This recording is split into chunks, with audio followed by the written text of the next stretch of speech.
instructions.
Ladies and gentlemen, please welcome the 68th President of the New York Stock Exchange, Lynn Martin. For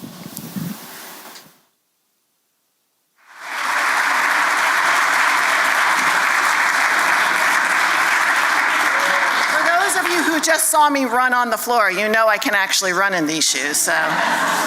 All right, good morning, everyone. I love seeing a full boardroom. I'm Lynn Martin, I'm president of the New York Stock Exchange, and it's my honor to welcome so many distinguished leaders from the public and private sectors this morning to our iconic building as we look forward to the future of capital markets. As we stand on the cusp of America's 250th anniversary, we're reminded of the principles that have powered the world's most dynamic and the world's greatest economy. Those are transparency, investor confidence, and a commitment to innovation.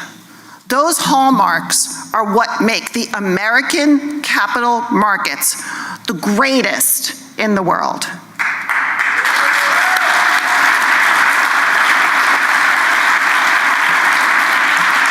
Now, these principles have served us well for nearly 2.5 centuries, but they must continue to evolve to meet the needs of a global and a technology-driven forward marketplace, such as the one that exists today. At the New York Stock Exchange, we're actively engaged on key regulatory initiatives, from market structure reforms to disclosure modernization, working closely with this administration and policymakers to ensure that the U.S. remains the world's financial capital. We've participated in SEC roundtables on innovative new markets. And in addition to that, we've submitted a variety of comment letters reflecting our public company community's views on executive compensation reform and other matters. And we're actively surveying our issuers as we prepare for potential rulemaking on additional modernizations such as semi-annual reporting. Now, these efforts reflect our unwavering commitment to strengthen our capital markets so that they remain the envy of the world. To fuel growth and innovation for generations to come, we look forward to working with the SEC in advocating for a simpler framework for public companies. Now, the fact is that the number of public companies has significantly declined over the last 30 years in spite of multiple golden ages of innovation in this country. The refrain around the cost of going public has never been louder than from those CEOs that we talk to every day who are weighing the benefits and challenges of being a public company. The cost of public market disclosures has never been higher, and that, coupled with the outsized role that proxy advisors are playing, sadly causes the private companies to think twice about going public, therefore limiting everyday Americans from living their version of the American dream by investing in those companies. At the NYSE, we applaud SEC Chairman Atkins and the entire Trump administration for working to reduce the burdens on existing public companies and soon-to-be public companies. And that is why we are thrilled today to welcome SEC Chairman Atkins to the New York Stock Exchange, where we are proud to serve as a backdrop for his public address on strengthening U.S. capital markets for the next 250 years. Chairman Atkins has long championed policies that balance investor protection with market vitality in his long, storied career in the private sector and in public service. Given his extensive experience, Chairman Atkins has a unique perspective on how regulation can foster innovation while still safeguarding markets. And his leadership comes at a pivotal time as the SEC explores ways to revitalize the IPO market, modernize disclosures, and ensure the U.S. remains the envy of the world. On the cusp of America's 250th anniversary, Chairman Atkins will reflect on the enduring principles that has powered the world's most dynamic economy, and also outline the SEC's efforts to strengthen U.S. capital markets. If everyone will now join me in welcoming Chairman Paul Atkins to our stage.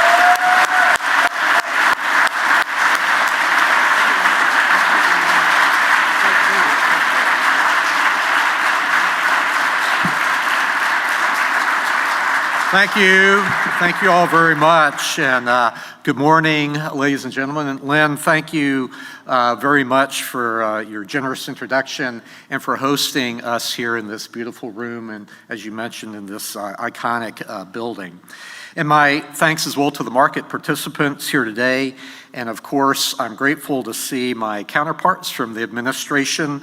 And thank you all for being here and for your understanding that the views that I express today are in my capacity as chairman and do not necessarily reflect those of the SEC as an institution or of my fellow commissioners. So there are a few places more fitting to consider the future of the American financial system than this one.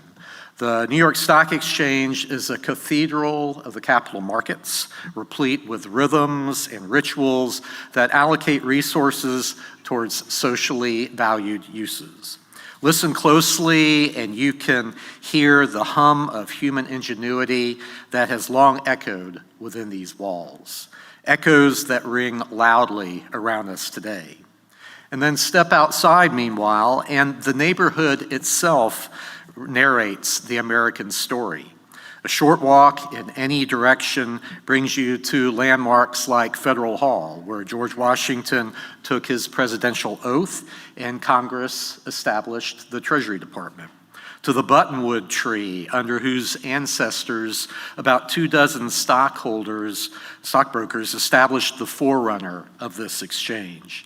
And to the cobblestone streets that were a cradle of commerce long before Manhattan's skyscrapers rose above them. The square mile that surrounds us here today is less a place than a prologue, an opening chapter in a story that is now ours to continue. So, of course, in 7 months, that story will reach a rare milestone when our republic marks its 250th year. A quarter millennium ago, a band of revolutionaries declared that rights are neither permissions to be earned nor privileges to be revoked.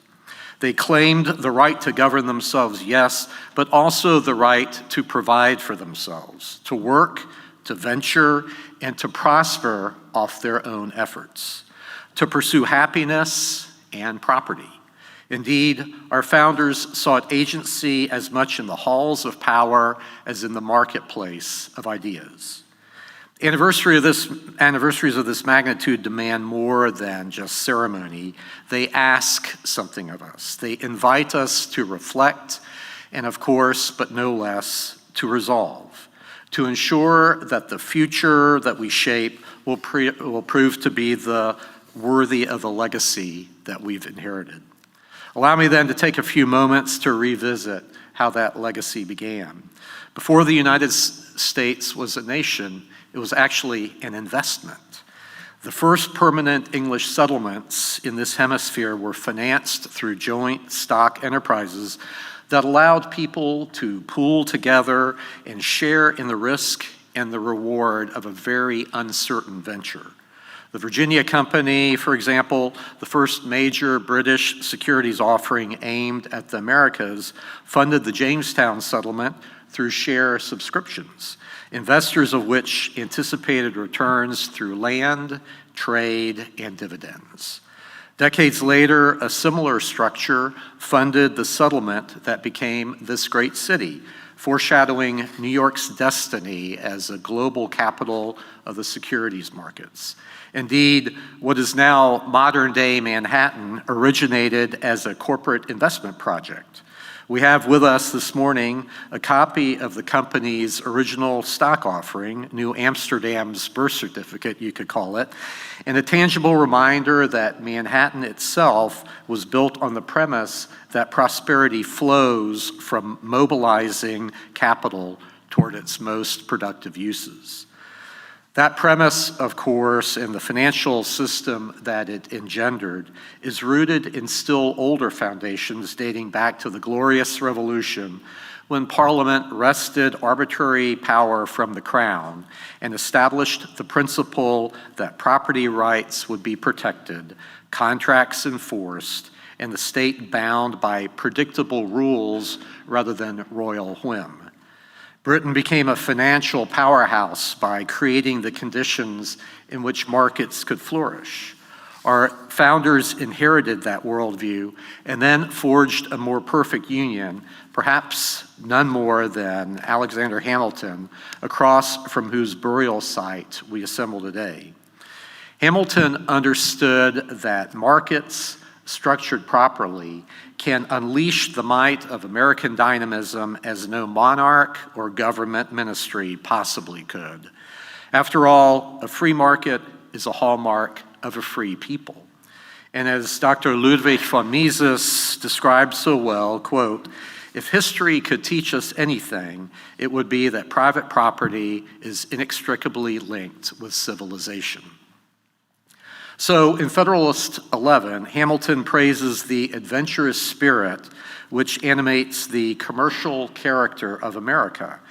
Quote, "That unequal spirit of enterprise which signifies the genius of American merchants and navigators, and which in itself is an inexhaustible mine of national wealth." unquote.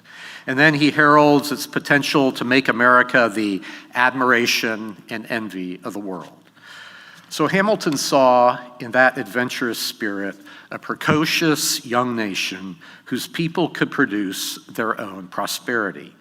To be sure, he believed that the government must create stable rules, maintain public credit, and reliably enforce contracts. But within that framework, the securities markets would emerge to unlock the most daring mobilization of capital in history. The canals that tied the interior to the coasts were financed by state bonds. The railroads that stitched together a continent required investment on a scale that the world had never seen, creating secondary markets, auditing standards, and the modern corporate governance structure in the process. The steel that built our cities, the oil that powered our factories, and the electricity that illuminated our homes were all made possible by domestic and foreign investors willing to stake their capital on an idea of America still in formation. Now, of course, we must recognize with humility when we as a country failed to uphold some of our most basic founding principles. But by the turn of the 20th century, millions of Americans owned securities and had a framework for the achievement of their ambitions. Indeed, the wealth accumulated through the financial markets became an accelerant of social mobility. As the century unfolded and competing ideologies sought to engineer economic growth from the top down, ours was a model that steadily proved its value on the global stage. The Soviet and communist system of central planning, coercion, mass murder, seizing private property, and suppressing private enterprise, for example, collapsed under the weight of its own contradictions, while the American approach empowered its citizens to innovate, to invest, and to build wealth within predictable and enforceable legal frameworks. To redraw the boundaries of the possible by inventing the telephone and the phonograph, the assembly line and the aeroplane, the semiconductor that made computing ubiquitous, internet protocols that connected the world, and GPS technology that then plotted it. Social media platforms that carry information at the speed of thought, and now the new frontier of artificial intelligence that is transforming the way that we live and work. Across this long, sweep of innovation, a pattern emerges with clarity. The great leaps of American life were always produced by a willingness to tolerate and to accept risks within a system that rewards those who take those risks. Our prosperity is no accident of history, nor is our primacy assured in the future. The 20th century was a triumph of economic freedom over doctrines that sought to constrain it. But principles do not preserve themselves. Freedom is not a relic that we inherit, so much as a responsibility that we assume.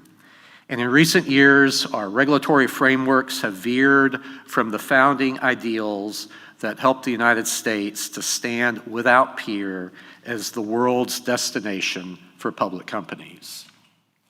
So for context, Congress, beginning in 1933 with the Securities Act, passed a series of legislation to address the fraudulent and manipulative activity that Wall Street engaged in prior to the 1929 stock market crash.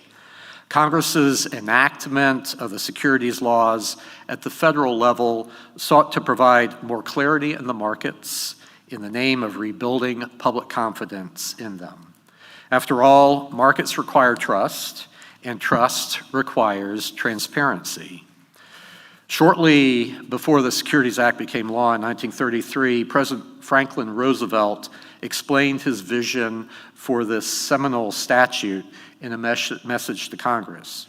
He rejected the idea that the federal government should be a merit regulator, which is the notion that the government approves an offering of securities as sound for public investment. Instead, President Roosevelt sought to protect investors through a disclosure-based regulatory scheme.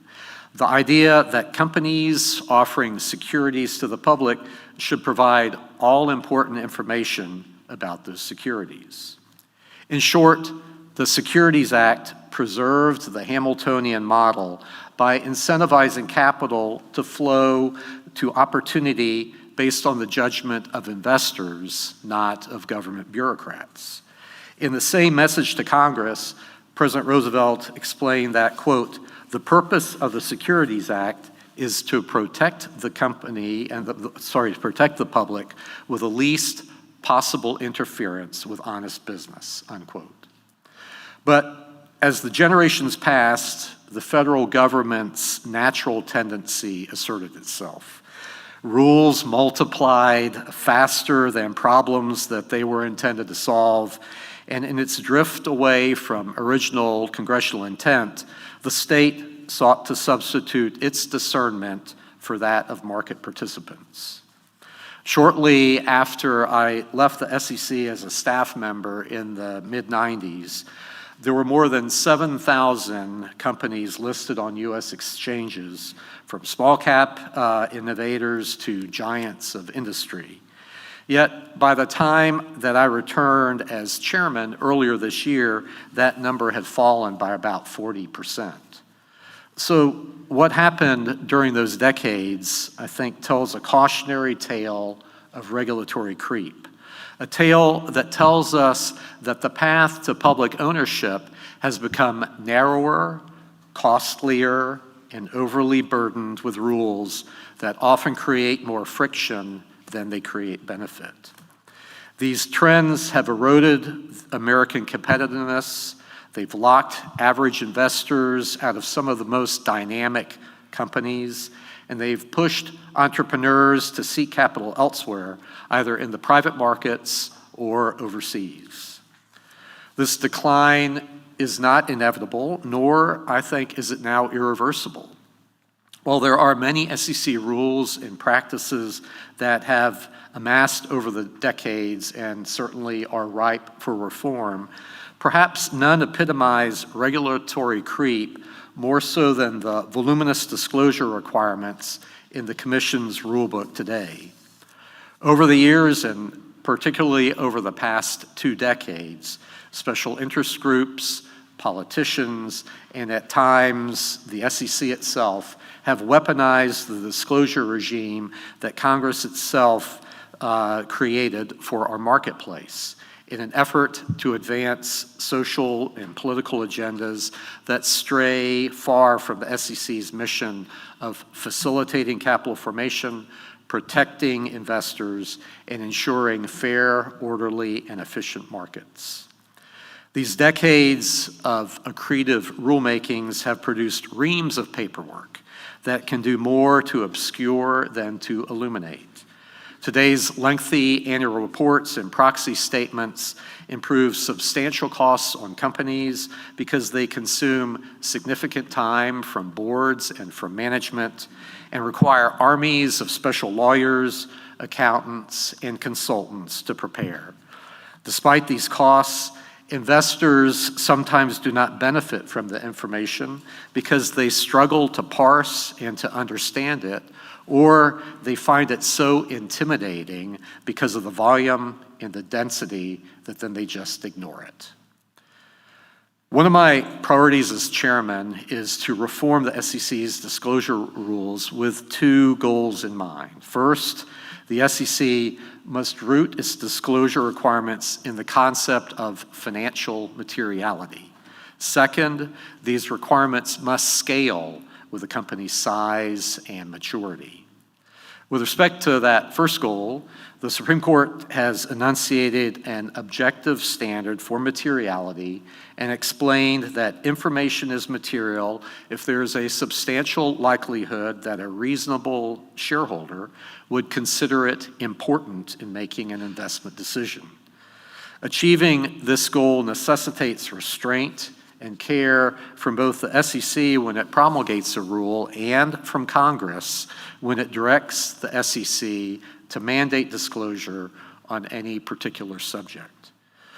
Our capital markets thrive not through volume of disclosures, but from the clarity and importance of them to investors. In writing for the court, Justice Thurgood Marshall cautioned, and I quote, "Some information is of such dubious significance that insistence on its disclosure may accomplish more harm than good. And if the standard of materiality is unnecessarily low, shareholders may be buried in an avalanche of trivial information, a result that is hardly conducive to informed decision-making." So he wrote that in 1976 on the bicentennial. In heeding this warning to avoid information overload for our investors, our disclosure regime is most effective when the SEC provides, as FDR advocated, the minimum effective dose of regulation needed to elicit the information that is material to investors, and we allow market forces to drive the disclosure of any additional aspects of their operations that may be beneficial to investors. So in contrast, an ineffective disclosure regime would be one where the SEC requires that all companies provide the same information without the ability to tailor the disclosure to their specific circumstances, with the only view that such information should be consistent and comparable across all those companies. So indeed, with today's numerous disclosure requirements, companies still provide additional information, such as non-GAAP numbers or key performance metrics that are tailored to a company's business or industry and are driven more by investor demand than the SEC's rulebook. So good for them. When the SEC's disclosure regime has been hijacked to require information unmoored from materiality, though investors do not benefit. In his recent and final Thanksgiving letter to shareholders, Warren Buffett highlighted a prime example of this hazard. Any summary I give could not do justice to Mr. Buffett's own words, so I'll quote for you the following excerpt from his letter. So quote, "During my lifetime, reformers sought to embarrass CEOs by requiring the disclosure of the compensation of the boss compared to what was being paid to the average employee. Proxy statements promptly ballooned to 100 plus pages compared to 20 or less earlier. But the good intentions didn't work, instead they backfired. Based on the majority of my observations, the CEO of Company A looked at his competitor at Company B and subtly conveyed to his board that he should be worth more. Of course, he also boosted the pay of directors and was careful whom he placed on the compensation committee. The new rules produced envy and not moderation, and this ratcheting took on a life of its own." So I share Mr. Buffett's observations and concerns, which is why earlier this year, the SEC held a roundtable that brought together companies, investors, law firms, and compensation consultants to discuss the current state of the agency's executive compensation disclosure rules and potential reforms. Somewhat to my surprise, there was universal agreement among the panelists that the length and complexity of executive compensation disclosure have limited its usefulness and insight to investors. So we need a reset of these and other SEC disclosure requirements, and this roundtable was one of the first steps to execute my goal of ensuring that materiality is the North Star for the SEC's disclosure regime. My other priority, respect to the SEC's disclosure rules, is to scale the requirements within the company's size and maturity as a public company.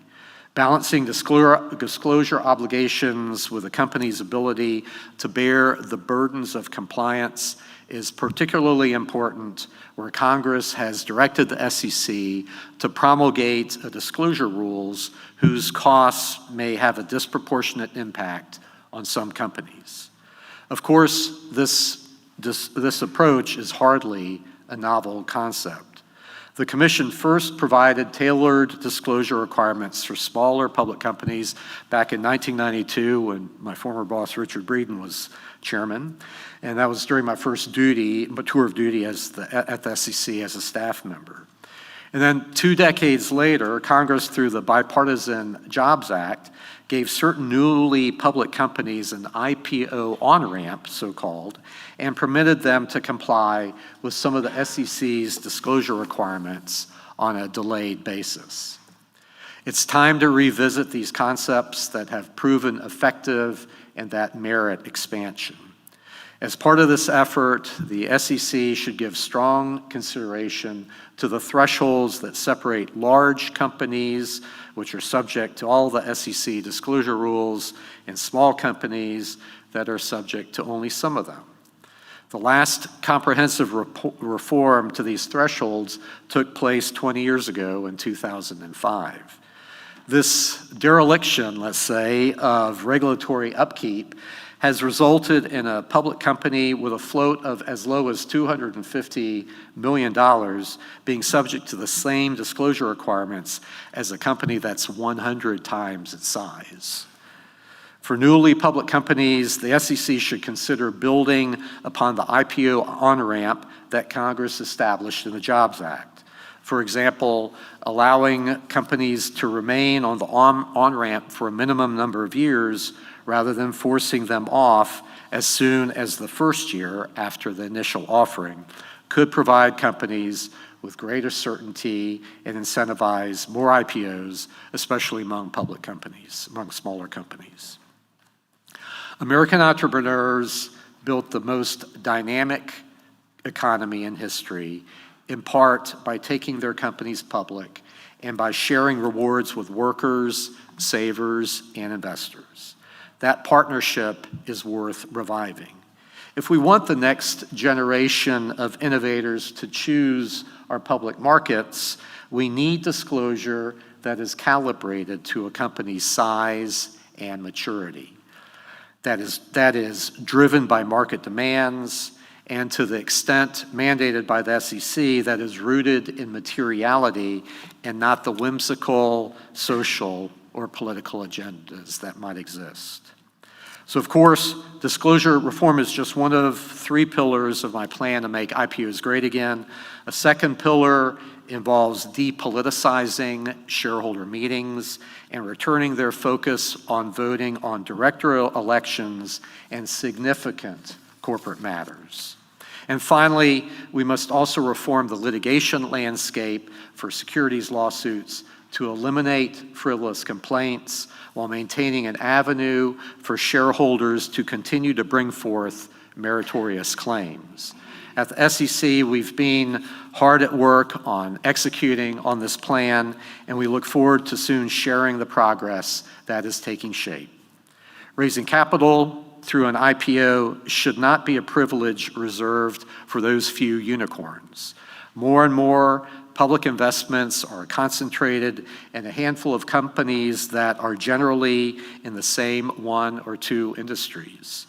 Our regulatory framework should provide companies in all stages of their growth and from all industries with opportunity for an IPO, particularly an IPO that represents a capital raising mechanism for the company instead of a liquidity event for insiders. Now, the reforms that I've just outlined are a worthwhile and necessary beginning. They will help capital flow faster and more freely to its highest and best use, which is to say towards initiative and ingenuity. And they will help us guide the SEC back to the bedrock pecuniary fundamentals on which our mandate at the SEC is based. But these are only the first steps in a broader effort to realign our markets with their most fundamental purpose, which is to place the full measure of American might where it belongs, in the hands of our citizens instead of the regulatory state.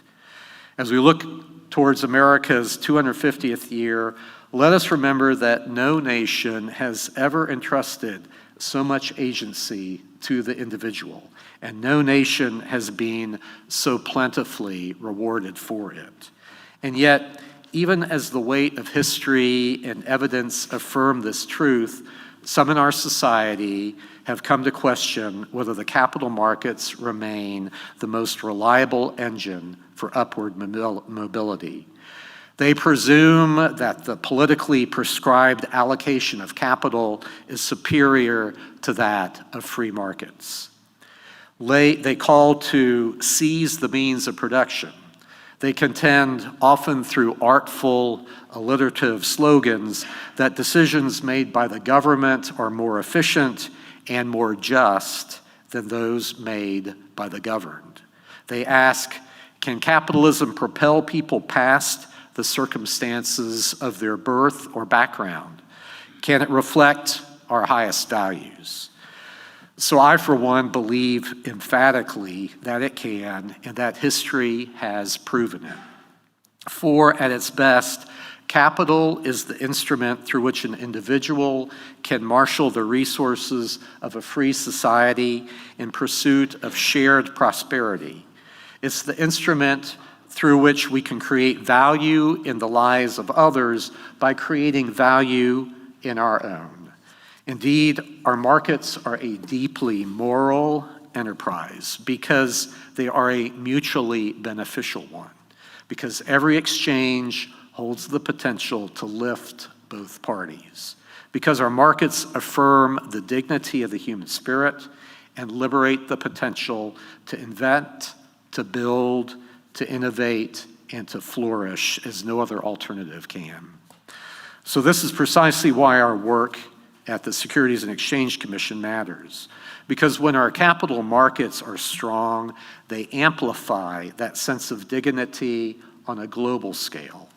Because no force has lifted more people from poverty, widened more paths to opportunity, or solved more of society's most intractable problems than capital investments through our capital markets. So in the coming months, we at the SEC will pursue the reforms that I've discussed today and several others with the urgency and the care that they command. We will work closely with the Congress and the administration. We will listen carefully to market participants and to investors, and we will proceed steadily with the confidence that comes from standing on sound principles and a clear mandate.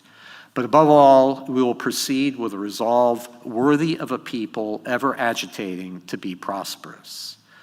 So in closing, I believe that our capital markets are more than just the mechanisms of finance. They are, at their core, expressions of our national character. A character that has compelled generations of Americans to take risks and to reap the rewards, to innovate endlessly and restlessly, to believe that the future is ours to make. So as America's 250th anniversary approaches, the question before us is not whether our entrepreneurs have the capacity to reinvent and reinvigorate our capital markets, but whether we as regulators have the will. In this new day, the SEC and under President Trump's leadership, I am pleased to report that we do. Indeed, I'm confident that we will preserve the promise of our capital markets for the next quarter millennium and well beyond that. I trust that we will summon anew the enterprising spirit that Hamilton divined would be the source of our strength. And I believe that we will ensure that the American story, which began in many ways just steps outside, is preserved not by memory or speeches alone, but by the courage of those who are determined to chart its next chapter. So thank you all very much for your time today.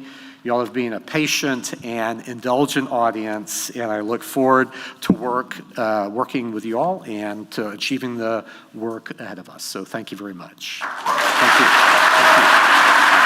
Thank you very much. Thank you.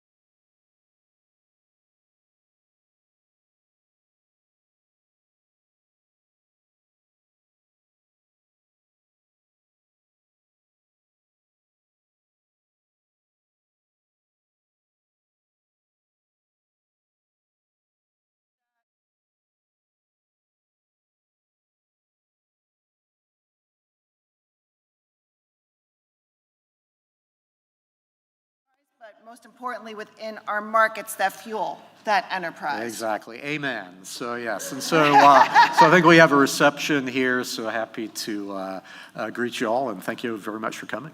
Thank you for being with us this morning. Thank you. All right. Yeah, all right.